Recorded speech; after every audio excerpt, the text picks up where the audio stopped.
بسم اللہ الرحمن الرحیم۔ میں ہوں عنایت اللہ کاشف ایڈوکیٹ اور آپ دیکھ رہے ہیں لیگل انفارمیشن میں خوش آمدید۔ آج کا میرا موضوع گروپ انشورنس ہے۔ گروپ انشورنس کے تحت فیملی کو دی جانے والی رقومات اور کیا کیا دیا جا رہا ہے، کیسے کیسے ہوگا، میراث اس کی کیسے تقسیم ہوگی، تمام تر چیزیں اس پر بات کریں گے۔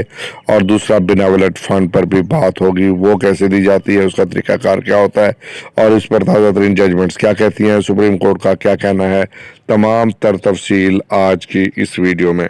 اس سے پہلے کہ میں اپنے موضوع کی جانب بڑھوں، آپ سے استدعا ہے کہ چینل کو سبسکرائب کر لیجئے، بیل آئیکن کو پریس کر لیجئے، ویڈیو کو شیئر کر دیجئے۔ تو بڑھتے ہیں آج کے موضوع کی جانب۔ سرکاری ملازمین کی بہبود کے لیے دو مستقل فنڈز قائم ہیں، جن میں سے ایک کا نام بیناولٹ فنڈ ہے تو دوسرے کا نام گروپ انشورنس ہے۔ ان دونوں فنڈز کے لیے سرکاری ملازمین کی تنخواہوں سے ہر ماہ کچھ رقم کاٹی جاتی ہے، اور متعلقہ ملازم اگر ملازمت کے دوران انتقال کر جائے تو اس کی فیملی کو بیناولٹ فنڈ سے ماہانہ عطیہ جاری کیا جاتا ہے، اور گروپ انشورنس کے تحت فیملی کو رقم دی جاتی ہے۔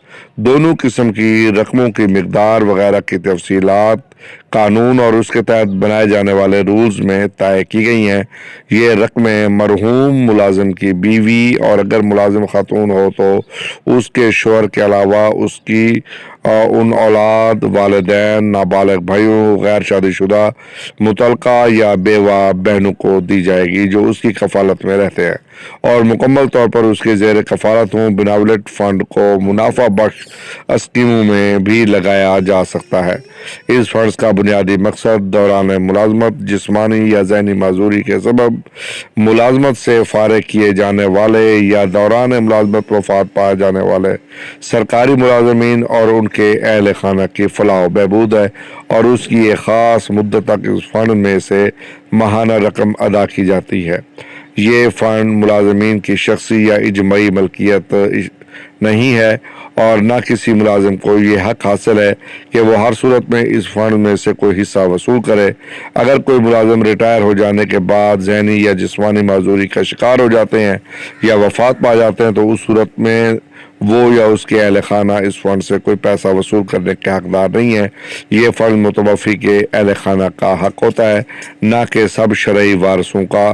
اہل خانہ کی تعریف میں ملازم کی بیوی، اگر ملازم خاتون ہو تو شوہر، بچے شامل ہیں۔ اس کے علاوہ متوفی کے زیر کفالت والدین، بھائی بہن، غیر شادی شدہ متعلقہ بیوہ بھی اہل خانہ میں شمار ہوتے ہیں۔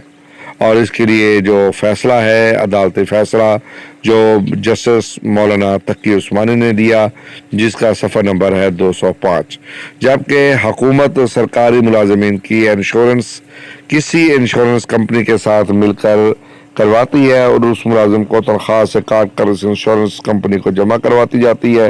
فرق صرف اتنا ہے کہ سرکاری ملازم کا انتقال چاہے دوران ملازمت ہو یا ریٹائرمنٹ کے بعد اس کے اہل خانہ، جن میں ملازم کی بیوی، اگر ملازم خاتون ہو تو شوہر اور بچے شامل ہیں۔ اس کے علاوہ متوفی کے زیر کفالت والدین، بھائی بہن، غیر شادی شدہ متعلقہ بیوہ یعنی اہل خانہ شمار ہوتے ہیں، ہر حال میں گروپ انشورنس کی رقم کے حقدار ہوتے ہیں۔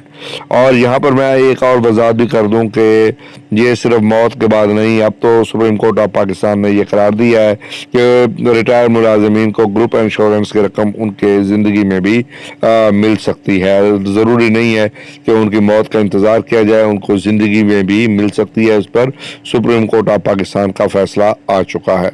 اچھا، اس کے بعد جناب یہ رقم گروپ انشورنس کے رقم حقدار ہوتے ہیں یا انہیں یہ رقم ماہانہ قسطوں کی بجائے یکمشت ادا کر دی جاتی ہے۔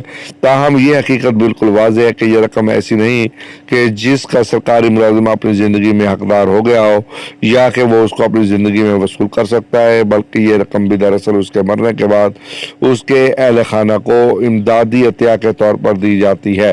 اب یہ فیصلہ تبدیل کر دیا گیا ہے، اب اس کو ایسا نہیں ہے، اب جو ہے یہ قانون تبدیل کر دیا گیا ہے اور گروپ انشورنس کی جو رقم ہے وہ ان کی زندگی میں دینے کا فیصلہ کیا گیا ہے۔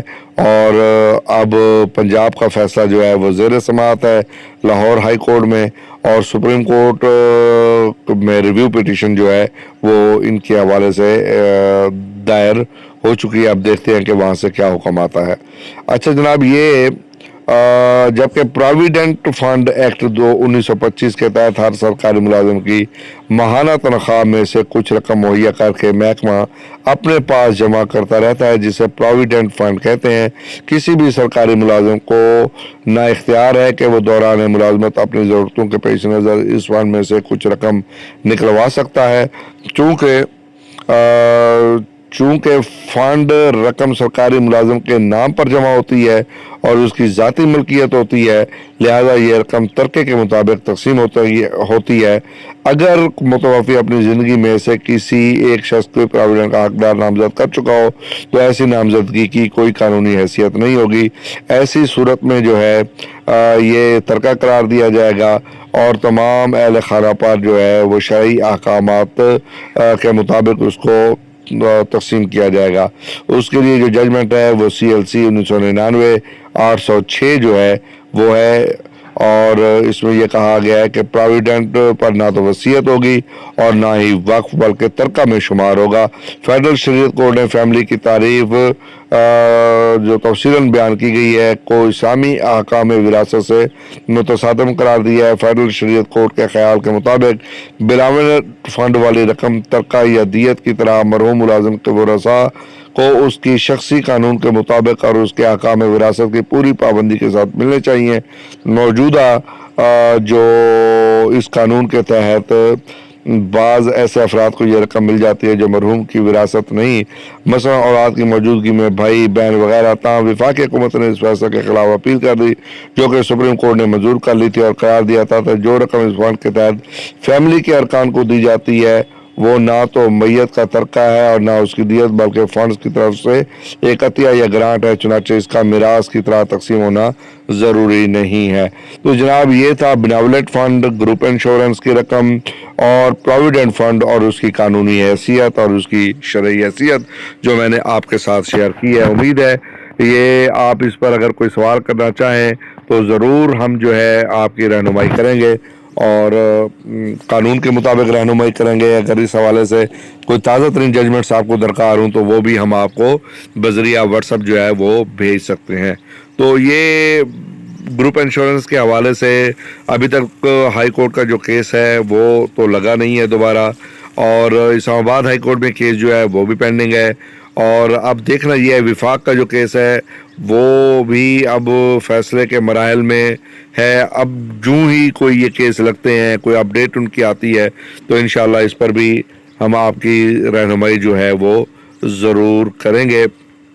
تمام دوستوں سے یہ گزارش ہے اگر سرکاری ملازمین جو ہے ان کی رہنمائی کے لیے ہم نے مزید کام شروع کر دیا ہے تو آپ اپنے سوالات بھی پٹ کر سکتے ہیں اور ہم آپ کو ججمنٹس بھی بھیج سکتے ہیں۔ پی ڈائٹ کے تحت اگر آپ کو چاہیے ہو، جبری ریٹائرمنٹ کے حوالے سے آپ کو چاہیے ہو، ٹرانسفر پوسٹنگ کے حوالے سے آپ کو تازہ ترین کے اصلاح چاہیے ہوں، گروپ انشورنس کی رقم کے حوالے سے، پراویڈنٹ فنڈ کے حوالے سے، بیناولٹ فنڈ کے حوالے سے اگر آپ کو ججمنٹ چاہیے ہوں تو ہم آپ کی ضرور رہنمائی کریں گے۔ ویڈیو دیکھنے کا بہت بہت شکریہ۔